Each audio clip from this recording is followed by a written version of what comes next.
Good morning, Mets fans. The time is almost upon us. We are 24 hours away from opening day of the 2018 MLB season.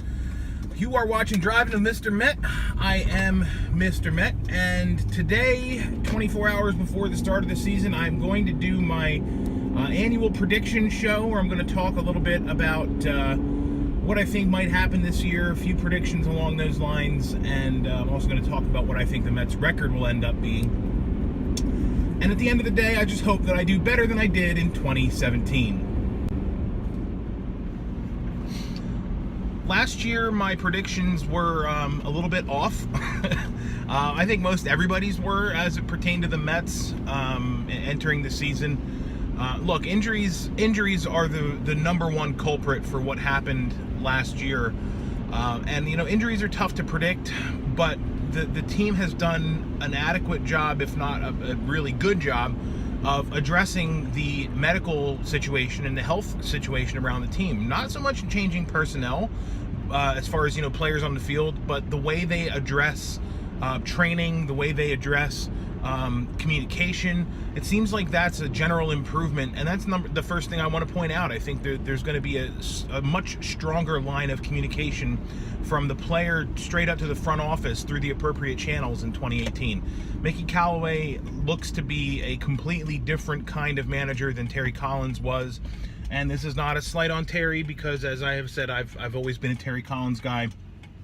But I think Mickey's going to change his approach significantly and do things much differently than Terry ever did. That's going to segue into, I think, what is the number one issue for 2018, and that's health. Again, 2017 was mired in injuries. It's the reason that the Mets didn't compete last year. It's the reason the Mets lost 90 games last year.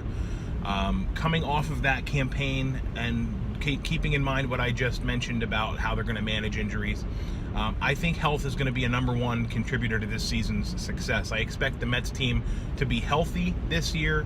I think we're going to see full seasons or close to full seasons out of Yoenis Cespedes and Noah Syndergaard. I think once Michael Conforto comes back and makes his return this year or debut this year, we're going to see him on the field for the majority of the games. The only question mark I have about health is related to Jacob deGrom. And that is simply because he missed no time last year. Like, he was the only pitcher not to go down with an injury last year.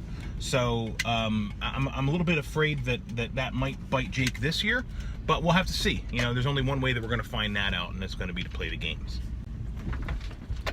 The topic of health is going to come up again in just a little bit, but I want to touch on it just really briefly right here. There's a strange thing with baseball this pre-season. Talking about the Nationals, of course, our friends in DC, where I'm looking forward to being with the 7-Line Army next Saturday. But anyway, the Nationals and their campaign last year was almost injury-free. I mean, outside of Adam Eaton, everybody was healthy who needed to be healthy for the Nationals. And I don't want to focus just on them because I'm sure this is the case with a lot of teams, but I can't see how baseball continues to think that, well, this team is always hurt. This player is always hurt, and it's always going to happen. There's no way to predict injuries.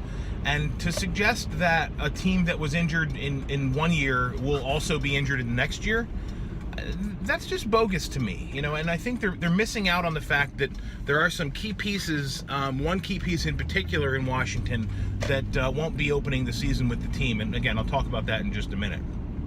So let's shift gears to what is a positive, but also might be a negative. So the next thing on my list is the bullpen. The Mets bullpen looks to be improved over what it was last year. My only concern about the bullpen is AJ Ramos. The Mets and we as Mets fans were really fortunate over the last parts of the last 3 seasons to have Addison Reed acting as the setup man out of the bullpen. Addison Reed was the best, one of the best, if not the best, setup men in baseball over the last 2 seasons or so. And AJ Ramos is not Addison Reed. His velocity's down this spring. I've never been a huge fan of AJ Ramos, the player. I'm sure he's a wonderful person, but I'm a little bit concerned with AJ Ramos being that bridge to Familia, especially if Mickey Callaway is gonna use Familia in higher leverage situations earlier in the game, a la Tito Francona, and throwing out an Andrew Miller in the 6th inning to put out a fire. If the Mets have to rely on AJ Ramos to be the closer, they have to make sure that he's able to do the job, and that's why I want to say, as a precautionary move, the Mets should go out and sign Greg Holland right now. We've said it before on the show. We've talked about it before on Twitter. Sign Greg Holland. There's no reason not to sign Greg Holland. So bullpen, thumbs up, but maybe thumbs in the middle. I think getting Greg Holland and getting him ready so that he can come and join the team May 1st, May 15th, something like that, it's only going to be a positive down the line. And at this point, I don't know that he's going to cost very much. Sticking with pitching, I want to make a few predictions about win totals for pitchers. And win totals mean next to nothing, of course. But I want to throw out a few numbers that I'm sort of batting around in my head. Matt Harvey is going to win 10 games for the Mets. I think he's going to win 10 games en route to being a solid middle-of-the-rotation pitcher who will leave the Mets after this season, but will have done enough to reestablish himself and get another contract in baseball. So Harvey will win 10. Jason Vargas is going to win 14 in the Bartolo Colon role in the rotation. And both Noah Syndergaard and Jacob deGrom are going to win 17 games apiece. That's pretty good. That's 58 wins amongst those four players. You throw in a Lugo, you throw in a Matz, 8 to 10 wins each. You're looking really strong out of that starting rotation. Again, assuming they can all stay healthy. So I think the rotation is going to be healthy, and I think they're going to win a lot of games for the Mets. Adrian Gonzalez. This is another plus-minus situation. So if there's been any one general negative about spring training this year, it's been Adrian Gonzalez's presence there. But I'm not worried about Adrian Gonzalez. In fact, I think he's going to end up spending the majority of the season, if not all of the season, manning first base, which will mean, and this is the negative part to it, that Dominic Smith will not sniff the major leagues in 2018. I'd love to be wrong about this because I really believe in Dom, and I'd love to see a homegrown guy come up and make it big, but I'm not convinced. I'm not sold that Dom is there and that he's ever going to be there. Missing that meeting this year, that's to me is the scary part, because that's not an injury, which of course he's dealing with the quad injury. You can't help that. But missing that meeting or being late for that meeting earlier in the spring, like the first day of camp or second day of camp, it's inexcusable, and it shows it shows Dom's maturity level, and it shows that maybe he is not ready to be in the major leagues. And so again, back to Agon, he is going to spend the majority of the season at first base. He'll split some time with Wilmer. I expect Jay Bruce to split some time there so that Gonzalez will get some time off. But the point of this whole first base thing is that it's not going to be Dom. We're not going to see very much of Dom this year. Maybe in September if he's a call-up, and maybe he gets himself traded, and that may well happen. Finally, number of wins. Last year I said 94. This year I'm saying 92. Funny thing is, I think they have a better team this year than they did last year going into the season, but I'm saying 92 wins. I do think it's possible. Health is going to be the main factor and the contributing factor, the number of wins, of course. If this team can stay healthy and can stay on the field, they have the potential to have 430 home run hitters in the lineup. This is a good thing. And I don't feel like the Mets are getting any respect amongst baseball. ESPN made their predictions as who was going to win everything and who's going to compete with the Nationals in the East. ESPN says it's going to be the Phillies. They don't even mention the Mets in the same sentence. I don't get it. I think the Phillies are going to be an improved team, don't get me wrong, but are they really going to be a better team than the Mets? Unless ESPN is suggesting that the Mets are going to be hurt again all year, I don't see how the Phillies are going to be a better team than the Mets this year. Sports Illustrated predicted the Mets to win the wild card and advance to pass the wild card game over the Diamondbacks, advance to the NL Division Series against the Nationals, where they would lose. Sports Illustrated also went on to predict that the Nationals would win the World Series, which I can't help but to laugh about. The Nationals don't win playoff series, so I don't know how that's going to happen. Of course, I'm probably jinxing myself with saying what I just said, but anyway, 92 wins this year.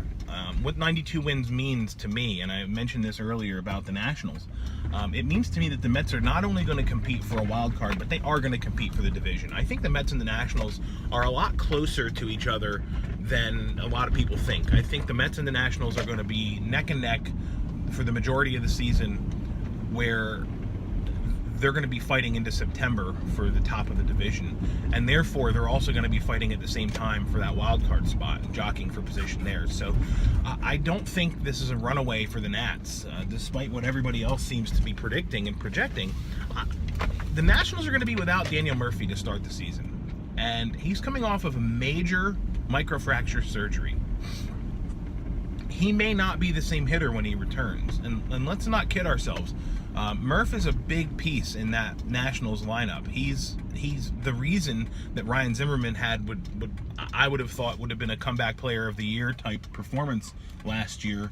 Of course, that award went to Mike Moustakas, but you know, Murph not being there is a big loss. And yes, Trey Turner is going to be there for the whole season and he'll be healthy, and Adam Eaton will be there for the whole season and he'll be healthy, but neither of those guys is Daniel Murphy. Neither of those guys is going to provide the protection for Ryan Zimmerman, for Bryce Harper, for Anthony Rendon, or Rendon as I like to call him. So I don't think the Nationals are going to run away with the division. I do think the Mets are going to compete.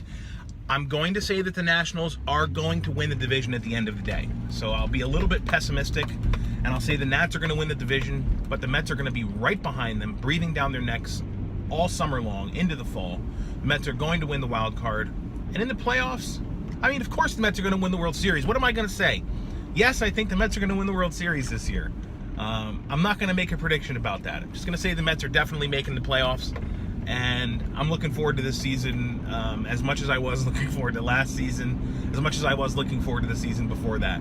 This is the greatest time of the year for me. I'm looking forward to the start of the season tomorrow. Hope all of you are too. I thank you for watching.